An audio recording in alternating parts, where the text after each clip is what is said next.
Ya, terima kasih masih bersama kami di Ani Siang. Pemirsa, viral di media sosial, seorang pemuda asal Desa Wonoayu, Kabupaten Sidoarjo, Jawa Timur, melompat ke Sungai Brantas di Kabupaten Mojokerto, Jawa Timur. Tim SAR gabungan dari relawan Kabupaten Mojokerto langsung dikerahkan untuk melakukan pencarian.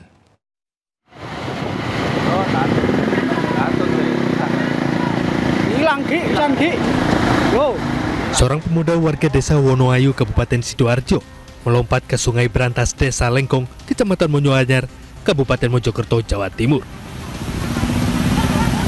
Sejumlah warga tak bisa berbuat banyak karena dam pintu Rola Songo dibuka, sehingga arus sangat deras. Beberapa detik kemudian, tubuh pemuda tersebut hilang ditelan derasnya air.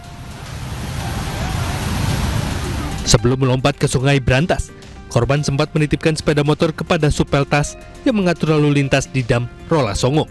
Tiba-tiba langsung loncat orangnya. Dari atas bro? Dari atas ke situ. Berapa orang? 1 orang. Motor apa dia? Honda Beat warna merah. Atas nama Pak Anang tadi kalau tidak salah. Itu lihat korban mengarah ke mana di selatan? Utara ya? Utara sampai tengah jembatan putar balik, terus berhenti di tepi sungai itu. Nah, di situ ada polisi cepat itu yang nyebrangkan itu. Nah, lanjut ke situ. Cak, kita sepeda dulu tuh. Nah, setelah itu manjat pagar, loncat. Sementara itu, sejumlah tim SAR dan gabungan relawan di Kabupaten Mojokerto didatangkan ke lokasi untuk melakukan pencarian. 3 perahu karet dan sejumlah personil turun ke Sungai Brantas bermanuver untuk mencari korban. Dari Kabupaten Mojokerto, Solahuddin, iNews melaporkan. Ya, sementara itu seorang remaja nekat melakukan olahraga pagi di jalan raya depan kantor Wali Kota Cilegon, Banten. Aksi yang bikin heboh dan sangat membahayakan ini langsung diamankan petugas pengamanan dalam Pemkot Cilegon agar tidak tertabrak kendaraan yang melintas.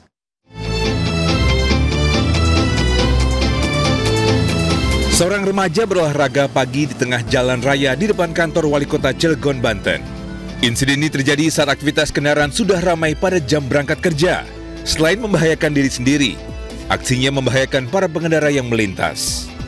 Petugas pengamanan yang sedang berjaga di area depan kantor Wali Kota Cilegon kemudian mengamankan remaja tersebut. Ia pun langsung diminta keterangannya di pos keamanan. Selanjutnya, remaja yang diduga depresi itu dibawa ke panti rehabilitasi milik Dinas Sosial. Petugas juga mencari identitas orang tuanya. Dari Cilegon, Banten, Iskandar Nasution, iNews melaporkan. Pemirsa, sejak awal bulan Juni 2025, ini seorang anak berkebutuhan khusus hilang usai meninggalkan rumahnya di Kembangan, Jakarta Barat. Sebelumnya, sang anak berpamitan pergi jajan di warung dekat rumahnya, namun tak kunjung kembali.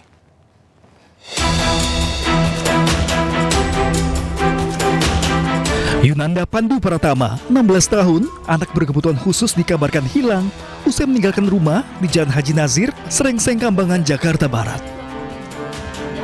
Hilang sejak 17 Juni kemarin, sebelumnya Pandu berpamitan pergi jajan, namun tak kunjung kembali.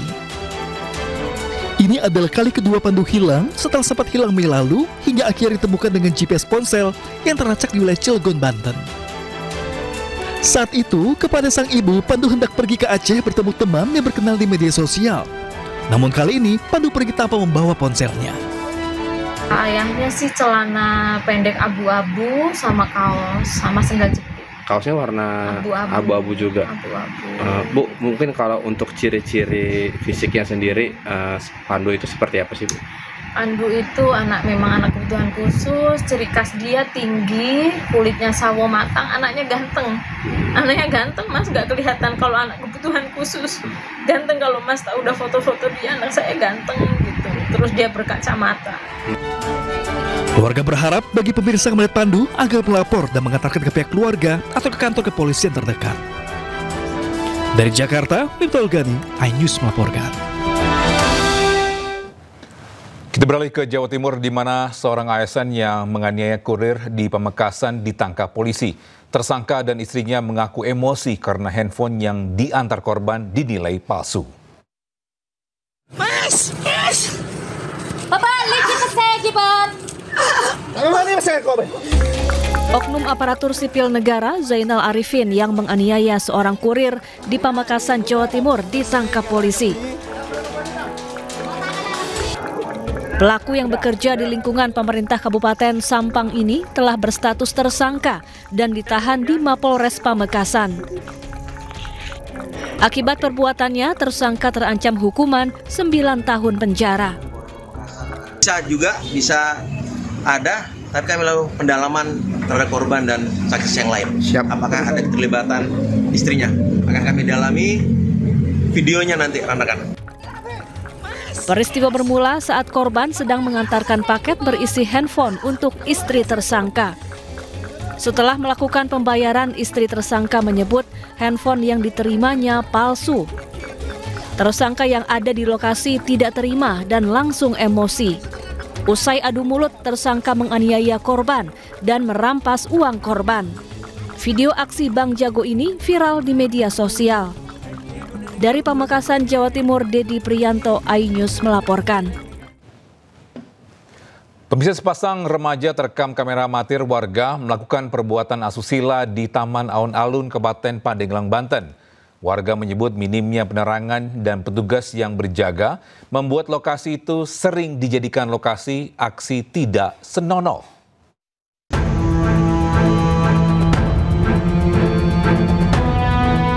Sepasang remaja terekam video amatir warga saat sedang bercumbu di Taman Alun-Alun, Kabupaten Pandeglang, Banten.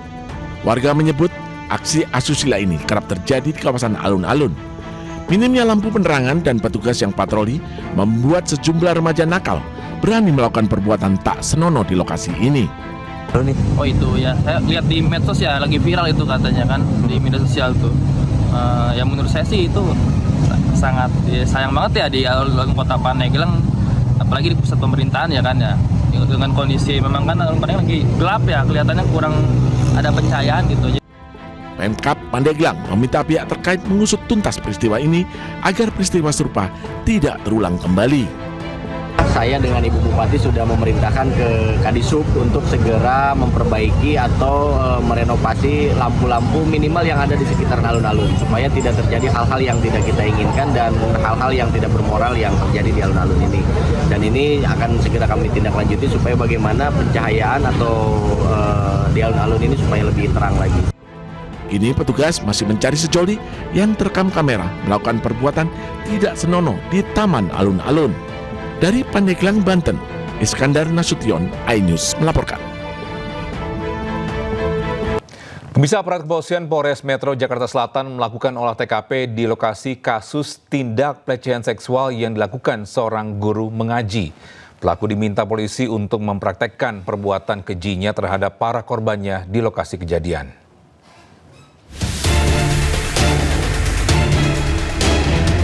Aparat kepolisian Polres Metro Jakarta Selatan melakukan olah TKP dan meminta pelaku pelecehan seksual berinisial FA mempraktekkan perbuatan bejatnya di kediaman pelaku di Jakarta Selatan.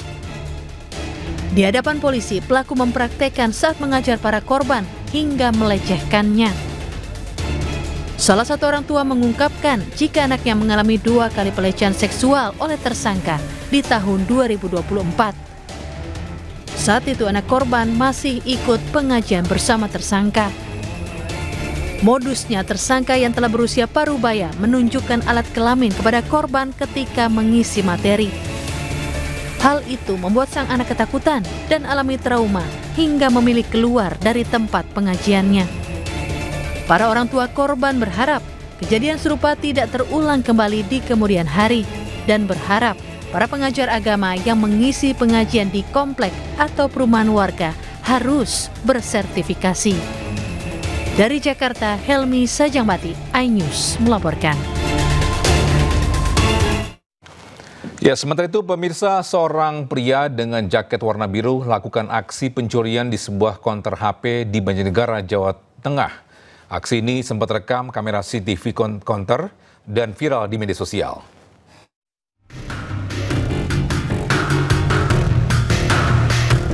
Inilah rekam CCTV aksi pencurian handphone di sebuah konter HP. Dalam video ini terlihat seorang pria memakai jaket biru masuk ke sebuah toko HP di Jalan Letjen Suprapto, Kalipalet, Banjarnegara, Jawa Tengah.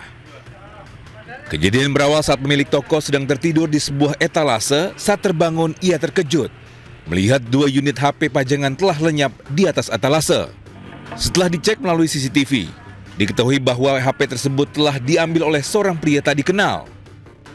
Namun beruntungnya, pelaku malah membawa kabur sebuah HP mainan yang digunakan sebagai pajangan atau display. Aksi pencurian ini lantas menjadi bahan tawa dan viral di media sosial.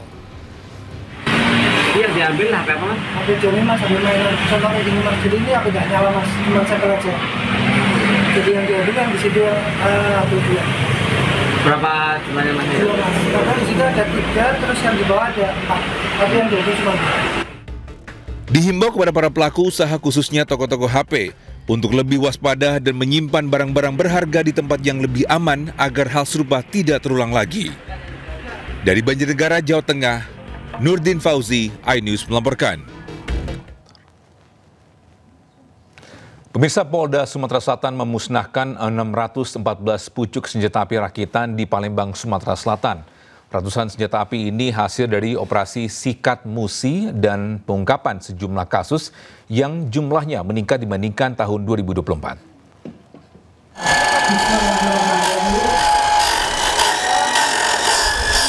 Pemusnahan senjata api dilakukan dengan memotong senjata api menggunakan alat gerinda. Total 614 pucuk senjata api rakitan dimusnahkan di lapangan tembak Makobrimob Polda Sumatera Selatan. Ratusan senjata api rakitan ini didapat dari ungkap kasus serta operasi Sikat Musi dan kesadaran masyarakat untuk menyerahkan senjata api rakitan miliknya. Sepanjang tahun 2024, Polda Sumsel mengamankan 169 pucuk laras panjang, 93 pucuk laras pendek, serta 92 butir amunisi. Sedangkan di tahun 2025, mengamankan 154 pucuk laras panjang, 148 pucuk laras pendek, serta 56 butir amunisi. Polda Sumatera Selatan juga mendapat 50 pucuk senjata api rakitan dari masyarakat yang sadar akan bahayanya menyimpan senjata api rakitan. Tetapi juga mencerminkan semakin tajamnya daya deteksi dan daya tangkal Polda Sumsel terhadap ancaman nyata yang tersembunyi di balik senyapnya peredaran senjata api rakitan di wilayah hukum Polda Sumatera Selatan. Polda Sumsel juga mencatat peningkatan kesadaran masyarakat dalam menyerahkan senjata api rakitan secara sukarela.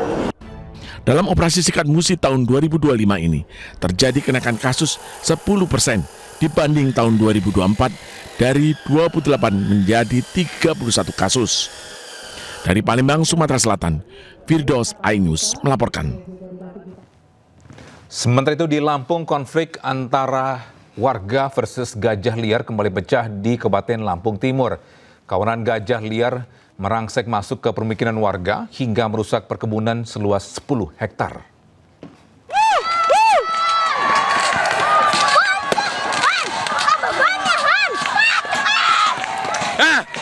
Kawanan gajah liar penghuni Taman Nasional Waikambas kembali masuki wilayah permukiman warga.